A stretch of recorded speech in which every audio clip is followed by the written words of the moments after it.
Hi, this is Chef Mick from Tony's Markets, and this is my favorite thing to do with cantaloupe. Well, besides just eating it. I start with prosciutto di Parma, the ultimate ham. And we're going to just take very thin slices of it, and I will go ahead and split it in half. And I'll leave all the fat on there and everything, and we'll just roll it up. You can use big pieces, you can use small pieces, whatever you like. And I'll put these on a skewer and barbecue them. It's amazing. Let's do another one real quick here. Just gently around there. You can go once, twice. You can change directions if you want. If you don't want as much, you just cut it off. And put that in your salad. We'll put 2 or 3 of these on a skewer, and we'll grill them just long enough to toast the outside and warm the middle a little bit. A delicious little tip for you.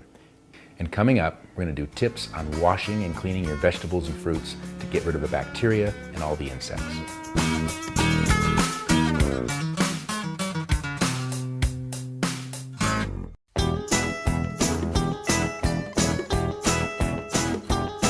Howdy, I'm Chef Mick from Tony's Market. My favorite time of year when the Rocky Ford melons get here. These things are amazing, and there's nothing to be afraid of. They're really well handled and clean, very clean when they get to the stores. But after that, there's still chance of contamination. Achoo! Oh, sorry, I didn't mean to do that. So all you really need to do is make sure they're washed in case something else came in contact with them. With melons and things like this, I normally will start with hot water, give it a good rinse and a good brush with a good stiff vegetable brush. Cover it all over. And the hot water is not going to hurt it. 120 degrees is fine. And then I'll switch over and give it cold water and just finish it in the cold water. We'll want to dry it off and make sure we have a clean knife and a clean work surface. And speaking of a clean work surface, always before I start, I'll use just a little bit of chlorine. This is a little food service trip. I put it in a little container like this so it's easy to control. Too much chlorine is even worse. So we're just going to put a few drops. A full sink of water would be about a cap full of chlorine. So I'm going to put a few drops in here, and I will sanitize the whole sink, scrub the sink, soak your sponges and everything, so everything is nice and clean when you start. So other things we can do, things like avocados. We're going to be cutting through the outside, so if they've got any cross-contamination on the outside, same story. You want to give them a good brush, a good scrubbing, dry them before you cut them, and make sure you have a clean knife. Now, fresh greens.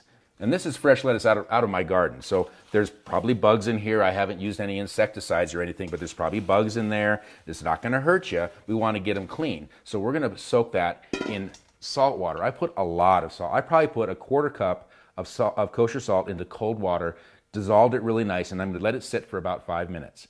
After it's sat, I'm going to do several changes of cold water. I soak it and I just drain it out. And you'll soak it and you drain it out, and then you can spin it. Get it nice and dry. It'll last for a couple weeks in your fridge if you get it nice and dry and put it in a nice sealed container.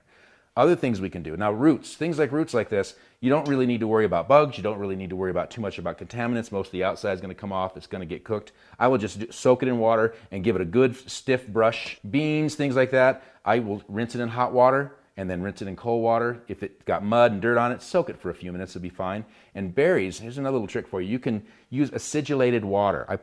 It's about 1 part of vinegar to about 10 parts of water.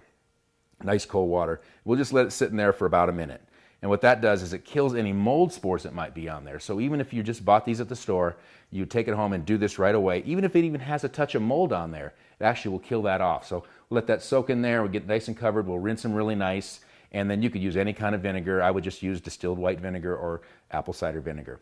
So all these things, little tips, will help you to have clean and delicious vegetables all year long. So I'm going to take these nice, fresh lettuces and vegetables. We're going to turn into a delicious salad.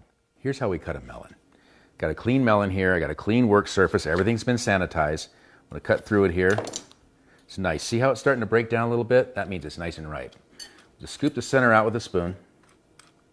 You don't want to dig too deep because the sweetest part of the melon is right next to those seeds. Get it all out here.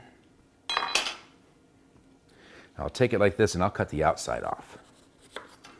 This way you have control so you can get it not too deep, but just right, and you get it nice and clean.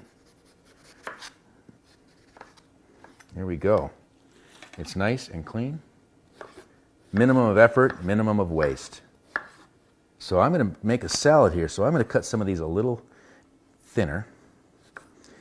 Generally with the salad you want most of your components to be about the same size so that it's easy to pick up and eat. So we'll take some of our fresh greens. If I was going to serve to everyone, I would be putting it in a bowl and tossing it with the vinaigrette. In this case, I'm going to be making a salad that each person can dress their own way. So I'm going to compose it like this here. Now you can scatter things or group things. I like to group things because that way if you're really into the cantaloupe, you can dig that up. You're really into the berries, you can dig that. But don't get too worried about following a recipe with salads and things like that. You just put together things that you like and it's going to be great. Keep your colors in mind. I think maybe a little prosciutto di Parma would be nice with this. We'll just tear a few little pieces and kind of scatter it around on top there. Now this would be great with a balsamic vinaigrette or our Cabernet Sauvignon vinaigrette would be really nice. Anything you like though, even blue cheese would go nicely with a salad like this. So we have a very simple salad, very, very healthy. Whatever you've got is going to work out great here. Let's give it a little bit of pepper and we'll dress it at the table. You can get all my recipes at digincolorado.com. Let's dig in.